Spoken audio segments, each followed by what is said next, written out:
After being held captive for 5 years, U.S. Army Sergeant Bo Bergdahl is headed home. But the story is far from over. It's first up today on CNN Student News. There are a lot of questions surrounding the prisoner exchange that led to Sergeant Bergdahl's release. We covered a couple of them in yesterday's show. There's also a debate going on about how and why Bergdahl went missing in the first place. The Pentagon says it doesn't know why he left his Army base in Afghanistan in June of 2009. But some soldiers in Bergdahl's platoon say he deserted and that at least 6 U.S. troops were killed while looking for him. One soldier, a sergeant whom Bergdahl served with, criticized the government's decision to secure Bergdahl's release by freeing 5 Taliban prisoners at the U.S. military base in Guantanamo Bay, Cuba. Outgoing White House spokesman Jay Carney says that what matters is that Bergdahl was a prisoner in an armed conflict and that the U.S. doesn't leave its men and women behind. Bergdahl's recovering at an American military base in Germany. His father says there will be a long process of getting Bo Bergdahl transitioned back to American life. Yesterday, President Obama announced an executive order. This is a type of law that doesn't need congressional approval, and this is a big one. It requires power plants to reduce their carbon emissions by 30% by the year 2030. Many scientists blame carbon emissions for damaging the environment. As president and as a parent, I refuse to condemn our children to a planet that's beyond fixing. Critics say this carbon reduction in the U.S. alone won't have much impact on the environment. And there could be some economic consequences as well. For one thing, it could force hundreds of power plants that are fueled by coal to shut down.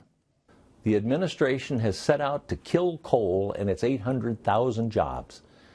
If it succeeds in death by regulation, we'll all be paying a lot more money for electricity if we can get it. Time for the shout out. Which of these words means to give up a position of power? If you think you know it, shout it out. Is it abdicate, advocate, abrogate, or adjudicate? You've got 3 seconds. Go.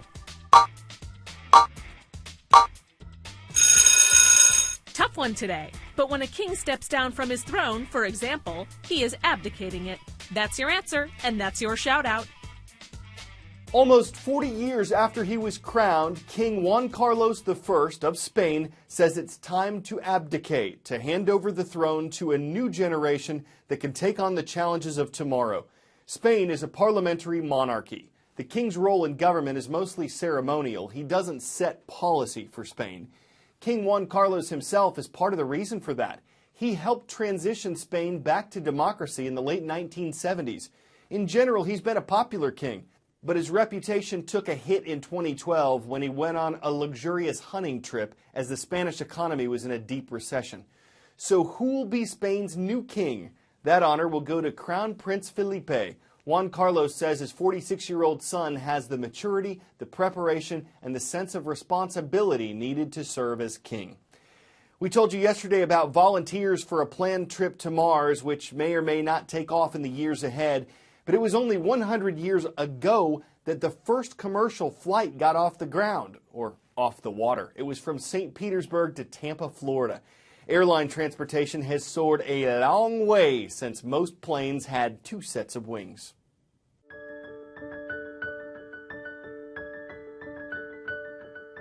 It all started with a 23-minute flight in a flying boat across Tampa Bay, Florida in 1914. It was humble beginnings for an industry which has transformed our world.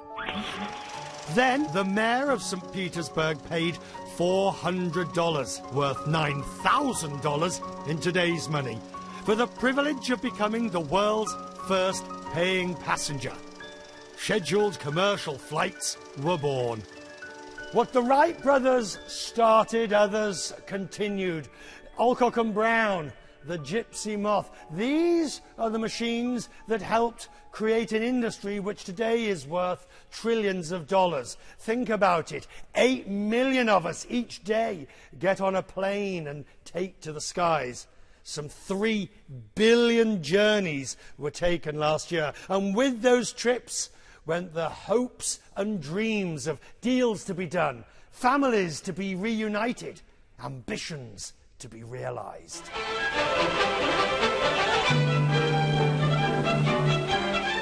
The entrepreneurial spirit of risk-taking spawned by the early pioneers continued as more and more airlines took to the skies. Pan American World Airways blazed a trail across the Atlantic with jet aircraft and trumpeting service. A new concept in air transportation. The travail has been taken out of travel. A smooth ride for passengers it might have been, but for the airline, the concept of risk and reward eventually went into reverse. Pan Am couldn't survive. The industry has suffered as much turbulence in the pocket as it has in the air.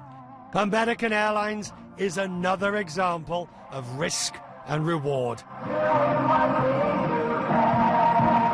Doing what it does best wasn't enough to keep American from bankruptcy, and it was the last major US carrier to merge with US Airways.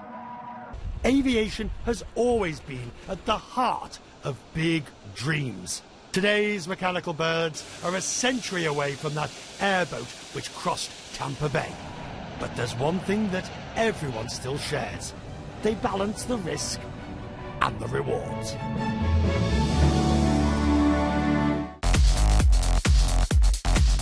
West Coast, East Coast, we are transcontinental on today's Roll Call. Santa Ana, California, you're up. It's the Grizzlies of Godinez Fundamental High School leading off today's roll. We'll make a stop in the Arizona capital where we found another kind of bear. The Bruins are stalking CNN student news from Trevor G. Brown High School in Phoenix. And still on four legs, it's the Tigers of Ipswich, Massachusetts wrapping things up today. Thanks for watching at Ipswich Middle School. All right, now we're headed to a high school in Virginia, Centerville High School, home of the Wildcats in Clifton. One 17-year-old student there got an incredible surprise last week.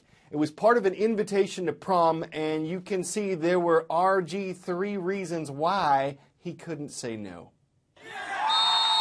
Centerville High School served as the backdrop Thursday for a dramatic lacrosse playoff showdown. But the emotion of this night involved a student who cannot take the field, but is universally admired for his determination. We try to keep Juwan into the mainstream in school. 17-year-old Juwan Espinal, despite being nonverbal due to cerebral palsy, has a large circle of friends. One of them did the extraordinary. So he had no clue what was going to happen today. To make him feel ordinary.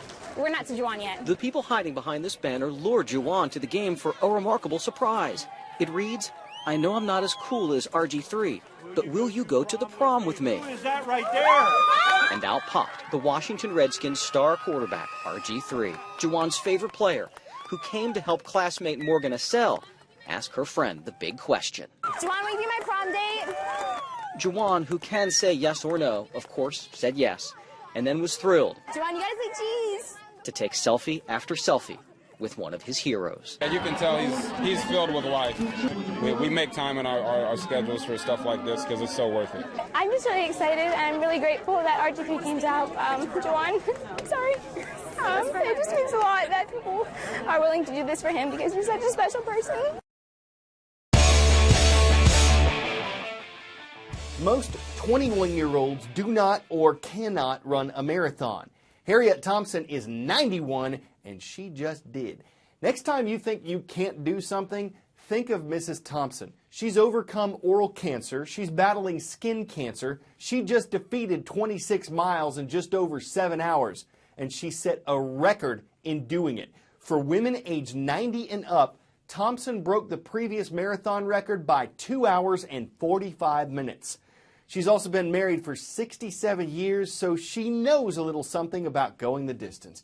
It was a feat with her feet, a milestone of miles. She's writing new rules of the road, just taking that record and running with it. CNN Student News has got to run, but we'll race back your way with more news and puns tomorrow.